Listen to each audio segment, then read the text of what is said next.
आज हम बात करने जा रहे हैं छत्तीसगढ़ की उस बड़ी घटना के बारे में जिसने पूरे देश को हिला दिया। हम बात कर रहे हैं 2100 करोड़ के शराब घोटाले की और इसमें गिरफ्तार किए गए छत्तीसगढ़ के पूर्व मुख्यमंत्री भूपेश बघेल के बेटे चैतन्य बघेल की। यह सिर्फ एक घोटाले की कहानी नहीं है, बल्कि एक राजनीतिक सत्ता और भ्रष्टाचार की एक ऐसी जंजीर है जिसमें कई बड़े नाम उलझते नजर आ रहे हैं। जुलाई 2025 में ईडी ने एक बड़ी कार्रवाई करते हुए चैतन्य बघेल को उनके भिलाई स्थित घर से गिरफ्तार किया। ईडी का कहना है कि चैतन्य ने 1000 करोड़ से ज्यादा की अवैध नकदी की हैंडलिंग और लॉन्ड्रिंग में शामिल थे, जो इस पूरे 2100 करोड़ के घोटाले का हिस्सा थी। उन्होंने नकद में करोड़ों रुपए एकत्र किए, उन्हें फर्जी कंपनियों और अघोषित संपत्तियों में निवेश किया और एक रियल एस्टेट प्रोजेक्ट के नाम पर संपत्ति खरीदी। ईडी की चार्जशीट में यह भी कहा गया है कि चैतन्य ने पैसा विट्ठल ग्रीन्स नाम के एक प्रोजेक्ट में लगाया और इसे वैध निवेश की तरह दिखाने की कोशिश की। यह घोटाला 2019 से 2023 के बीच के समय का बताया जा रहा है, जब छत्तीसगढ़ में कांग्रेस की सरकार थी और शराब की सरकारी बिक्री प्रणाली के एक बड़े स्तर पर मैनिपुलेट किया गया था। ईडी और ईओडब्ल्यू दोनों ने अपनी जांच में पाया कि शराब की बिक्री से आने वाला राजस्व जानबूझकर छिपाया गया और उसका बड़ा हिस्सा नगद में निजी खातों में डाला गया। सबसे चौंकाने वाली बात यह है कि इस घोटाले में कई अधिकारी, व्यवसायी और नेताओं के नाम सामने आए, जिनमें आईएएस अफसर, कांग्रेस के नेता और शराब सिंडिकेट से जुड़े लोग शामिल हैं।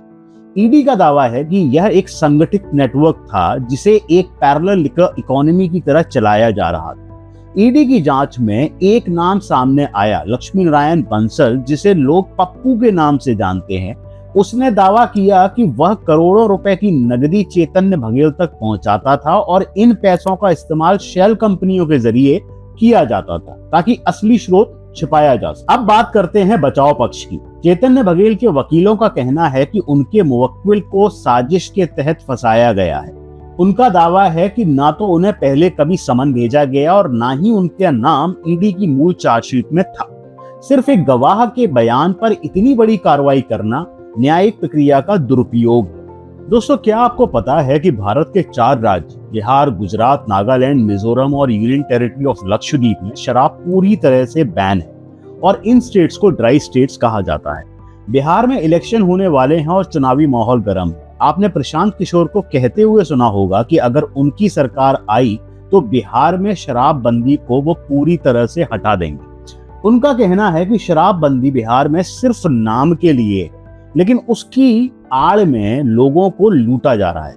उनके अनुसार बिहार में शराब आपको हर जगह मिलेगी, लेकिन 3 गुने दाम पर। ऐसी न्यूज आप और ड्राई स्टेट्स के बारे में भी सुनते रहते होंगे, लेकिन यह सारा खेल डिमांड और सप्लाई का है।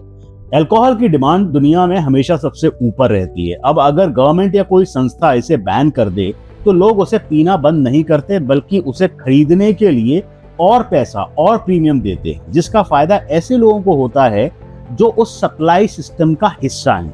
आप कभी भी किसी भी ड्राई स्टेट्स में जाएंगे और आपको शराब चाहिए तो वहां कोई भी लोकल व्यक्ति आपके लिए इजीली शराब अरेंज कर देगा। और आपकी जानकारी के लिए बता दूं कि ड्राई स्टेट्स में भी आपको लाइसेंसेस और कुछ स्पेशल परमिट्स मिलते हैं, जिसके बेसिस पे आप 5 स्टार होटल्स या 7 स्टार होटल्स में आप शराब लेकर पी सकते हैं। अब बात करें इस स्कैम की, तो स्कैम को समझने के लिए आपको समझना होगा कि स्टेट लिकर डिस्ट्रीब्यूशन कैसे काम करता है। हर स्टेट के लिए liquor, tobacco high revenue generating products हैं और खासकर लिकर का डिस्ट्रीब्यूशन और रिटेल सेल्स को स्टेट गवर्नमेंट टेंडर के जरिए डिस्ट्रीब्यूशन को कंट्रोल करती है। जब कोई भी वेंडर टेंडर फाइल करता है तो उसमें उसको डिक्लेयर करना होता है कि उसको कौन सी कैटेगरी का लाइसेंस चाहिए। रिटेल का लाइसेंस अलग होता है, लिकर शॉप्स के लाइसेंस अलग होते हैं और उसके बाद जो बार, रेस्टोरेंट्स इस तरह की संस्था चलाते हैं उनके लाइसेंसेस अलग होते हैं। लाइसेंस लेने के लिए कैटेगरी के हिसाब से पूरे साल की फीस पे करनी होती है। स्टेट गवर्नमेंट तय करती है कि किस शहर में या किस डिस्ट्रिक्ट में कौन सी लोकेशन पर कितनी लिकर शॉप्स खोली जा सकती हैं। अब जैसा मैंने आपसे कहा कि खेल डिमांड और सप्लाई का है, लोकेशन एक होती है और टेंडर अप्लाई करने वाले 20। इस रेस में वो जीत जाता है जिसके पास पैसा और अप्रोच दोनों होती है। और यहां से शुरुआत होती है करप्शन। चैतन्य की इस गिरफ्तारी के बाद पूर्व मुख्यमंत्री भूपेश बघेल ने केंद्र सरकार और जांच एजेंसियों पर तीखा हमला बोला। उनका कहना है कि यह गिरफ्तारी पूरी तरह से राजनीतिक बदले की भावना से प्रेरित है। उन्होंने कहा कि जैसे ही उन्होंने अडानी समूह के खिलाफ आवाज उठाई, उसके कुछ ही दिनों बाद उनके बेटे को गिरफ्तार कर लिया गया। उन्होंने यहां तक कहा कि अगर आप अडानी के खिलाफ बोलेंगे तो यही हाल होगा। कांग्रेस पार्टी ने इस मामले को लेकर प्रदर्शन किया, विधानसभा में बहिष्कार किया और पूरे राज्य में आर्थिक विरोध, इकोनॉमिक ब्लॉकेड की चेतावनी भी दी। लेकिन जैसे कि देखा और समझा जा सकता है कि हमारे देश का पॉलिटिकल सिस्टम अब शायद आम जनता की समझ से बाहर होता जा रहा है। जो पार्टी सत्ता में है, जो सिस्टम में है, पूरा सिस्टम उसके लिए काम करता है। कौन सही है, कौन गलत है, ये तो वक्त और जुडिशरी ही बता पाएगा। लेकिन अब सवाल यह उठता है कि क्या यह गिरफ्तारी एक निष्पक्ष जांच का हिस्सा है या फिर राजनीतिक दबाव का नतीजा है?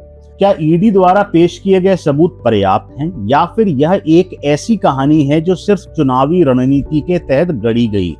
हम इस वीडियो के माध्यम से किसी भी पार्टी या संगठन के खिलाफ नहीं है। हमारा उद्देश्य सिर्फ इतना है, आपको सही और तथ्यात्मक जानकारी दे सके ताकि आप खुद सोच सकें, समझ सकें और निष्कर्ष निकाल सकें। तो दोस्तों, आपको क्या लगता है कि चैतन्य बघेल दोषी हैं या शिकार हैं? आप कमेंट करके बता सकते हैं। क्या यह वाकई में 2100 करोड़ रुपए का सबसे बड़ा राज्य स्तरीय घोटाला है? आप अपनी राय हमें कमेंट्स में दे सकते हैं। And thanks for watching this video. Please आप इस वीडियो को लाइक कीजिए, शेयर कीजिए, सब्सक्राइब कीजिए। And thank you for watching this. धन्यवाद।